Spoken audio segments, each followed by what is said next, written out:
Welcome to Issues of Contemporary Politics with Dr. Brovkin. Today, my dear subscribers, my dear friends, and visitors to this channel, Issues of Contemporary Politics with Dr. Brovkin, I'd like to talk about what may actually be seen later as a historic event.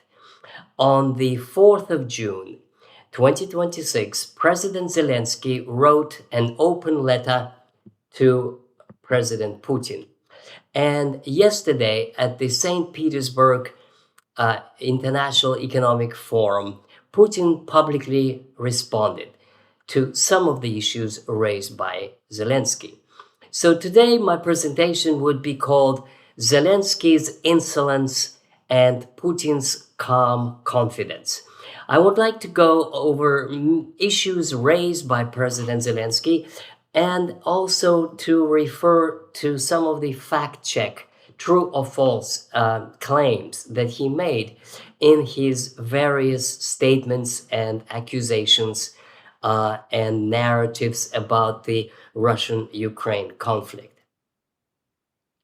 So Putin explained in his remarks that the day before Peskov woke him up and gave him the letter, which Putin quickly read, and finally the moderator at the International Economic Forum did ask him specifically how he responds to the invitation or challenge by President Zelensky to meet in person.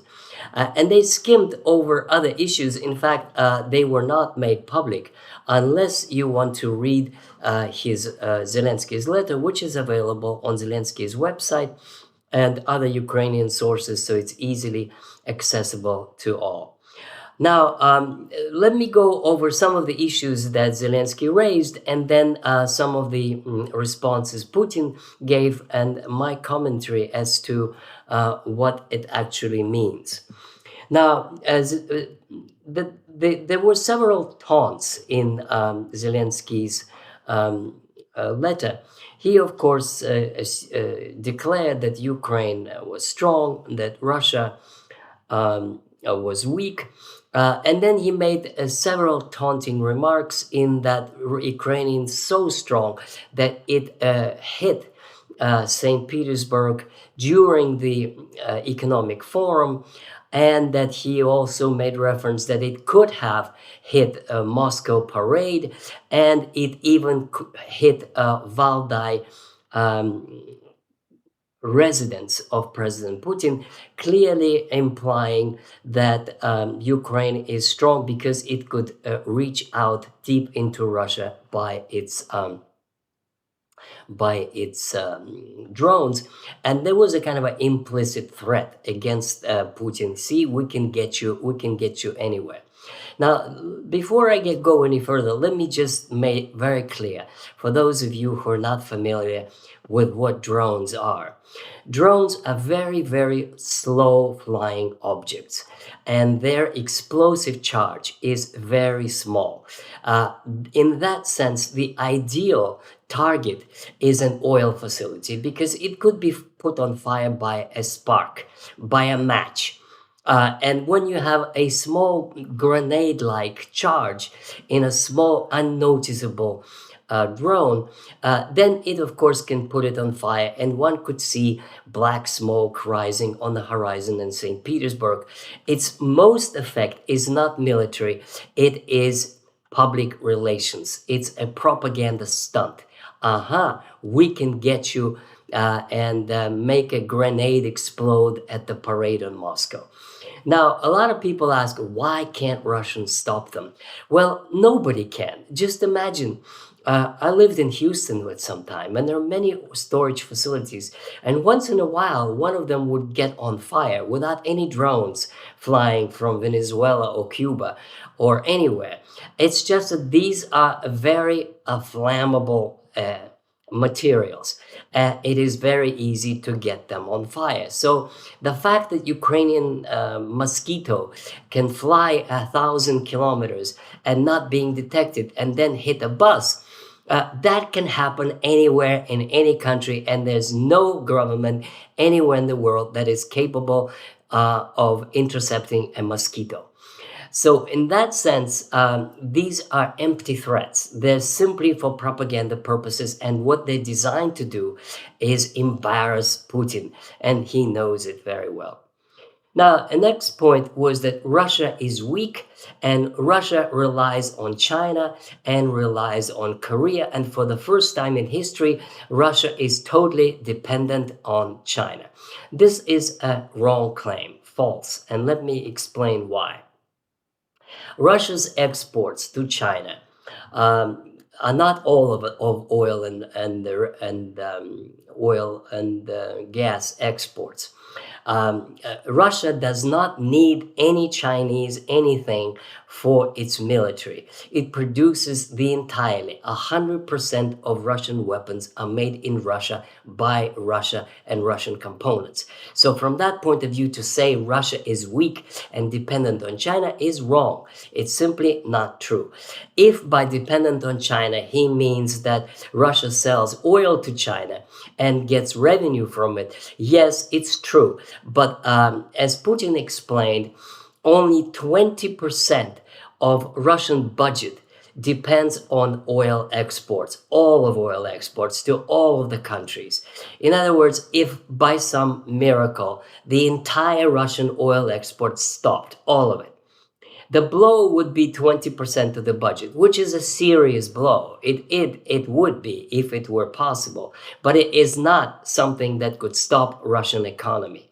In other words, the claim of dependence on Russia, on China is wrong. Now, if we reverse the charge and ask ourselves, are Ukrainians dependent on anyone? The answer is totally and completely, because 100% of Ukrainian weapons are made in Europe or paid for by Europe, and it used to be by the United States. By the latest account I read, it is $400 billion or euros, whichever way you count it, that Ukraine received since the beginning of the conflict. Now, Russia is weak. Well, this is laughable, in fact, because in military terms, Russia is the strongest it had ever been.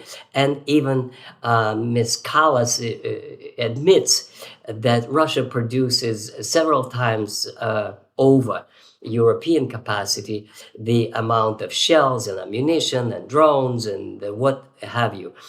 Europe has a way to go to match the industrial military capacity of Russia, despite it is theoretically much bigger GDP, but GDP that consists of services and sales and all kinds of other things, but not military industrial production. And that is what matters in the current conflict. Russian people have had enough, claims Zelensky, and they are upset with the mobilization that may come, he says, may come, and the disruptions and the incapacity of the government to defeat them, and that he referred to a coup d'etat attempt of 2023, and making the picture that Russians are on the verge of a rebellion against Putin. Now, all of it, every single word is a complete nonsense and not true. Because it is exactly the other way around. It is the Ukrainian people who've had enough. Because it is Ukraine on daily basis that you have public resistance to draft. You have multiple videos coming every day, all the time, from various cities, including Western Ukraine, where recently a woman was fighting for her loved one, husband or boyfriend or whatever, by breaking the windows of a bus that grabbed her man and put him in there. And then the street passers-by joined in, and they all together liberated this man and thrown stones at this bus, and then it had to run away. In other words, if in terms of public support, it is the Ukrainians that are tired. It is in Ukraine that there is a silent resistance and increasingly violent resistance against the draft and against the meat grinder of catastrophic casualties at the front at the time when Zelensky and his friends are being investigated for massive corruption and theft of resources that do not belong to them, but that was stolen by the European Union from Russian assets and given to Ukrainian oligarchs. Now, about losses. Exactly the way around. Ukraine, Zelensky claims that Russia lost 37,000 and that a month after month, and that the ratio of losses is 1 to 6. Exactly the other way around. The reliable sources confirm that the Ukrainian casualties are, by conservative estimate, more than 1 million. Now, other estimates say 1.5 million, and I have heard some estimates go as high as 2 million. But even if it is 1 million, and the estimates of Russian losses are 300,000 irreversible losses, which means dead. 300,000 versus 1 million, that's 1 to 3 in favor of Russia, not 1 to 6 in favor of Ukraine, as Zelensky has been saying. Another claim, Russia will run out of money. That is another lie. Russia is not running out of money. Russia is actually having a surplus, or the entire Russian debt, as Putin revealed, is 16% of the GDP. Now, by comparison, that debt of the United States is more than 100% of the GDP, of Italy 135% of the GDP, of France 125 GDP, and so it goes. The total indebtedness of Western countries, whereas Russia had zero debt before the war, and now it is running a deficit of 16%. Another claim is that we received the support, says Zelensky, and you received sanctions. Sanctions against Russia for its aggression. Now, let me pause on this one a little bit. If the logic is that Russia was sanctioned for its aggression, then the logic would dictate if there is aggression, then there should be sanctions. But for some interesting reason, when Israel and the United States attacked Iran, there were no sanctions. Nobody even proposed any sanctions against Israel or against the United States, which suggests that sanctions are not a measure of aggression, that sanctions were imposed on Russia because Russia was to be defeated, as Biden put it, to render Russia a strategic defeat. Or, the way I put it, because the European Union, or NATO, together with the United States, wanted to chop off a piece of Russia. At least they were so happy the Soviet Union collapsed, and now Ukraine was yours, it will be ours. It was a geopolitical game to get the Ukraine with a coup d'etat, put the neo-Nazi government there, or at least a pro-NATO government, and keep them in power. And this is what happened. The Russian people who live on Donbass rebelled and didn't want to be in NATO, and Russia supported them. So it's not a matter of any aggression. If there is any aggression, it is the aggression of NATO against Russia. But this is a matter of interpretation. Zelensky obviously prefers the Western narrative of an aggression. Zelensky put in a peace plan. He called on Putin to stop the war. He challenged him for a personal meeting where they can meet man to man, probably so that he could insult him more. A ceasefire for the duration of the talks, exchange of POWs, and the return of civilians. No, of course, these are reasonable demands or proposals, but there's no substance to them unless the issue of territories is released, and unless he recognizes that it is not Russian aggression, that it is a rebellion of Ukrainian provinces populated by the Russians who do not want to be in Ukraine run by the neo-Nazi nationalists.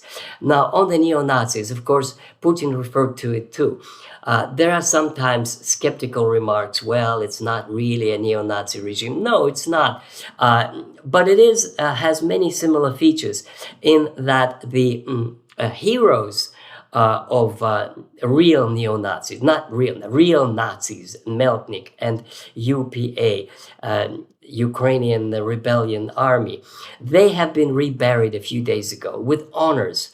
And so for the leaders of Ukraine today, these people who were Nazi collaborators, they were German Nazi collaborators during World War II, guilty of millions of people. Putin mentioned 1 million Jews, Poles, and Russians killed during the occupation, which was aided and assisted by the so-called Polizei, who were Ukrainian Bandera supporters. These are heroes for today. Putin referred to it and saying Zelensky is a Jew, and that was interpreted immediately in the West as an insult, as a kind of anti-Semitism. No, he continued to say his grandfather, a Jew, fought in the Red Army, and Zelensky, he would have turned in his grave, Putin says, if he knew his grandson would now honor the Bandera murderers who were assisting the Germans in execution of Russian, Ukrainian, and Polish people during the war. So, finally, let me say a few words about Putin's response. Putin's response was very, very cool, very calm. He projected total confidence. He joked about his age, saying he's not that old and that there are many leaders of the world who are a little older than he is. He commented on his insolent tone and on his threats to reach him in Valdai and in his residences. He mentioned that a Ukrainian's claim of strength are kind of ridiculous because Putin said, we make our drones, all of them, and they import them from Europe. He repeated again in a kind of a condensed form Russian demands that he voiced first in 2024. That is to say, Ukraine has to release 4 provinces plus Crimea that had already become Russian territory, the territory of Donbass. And then he emphasized on denazification and punishing those who honor Nazi collaborators.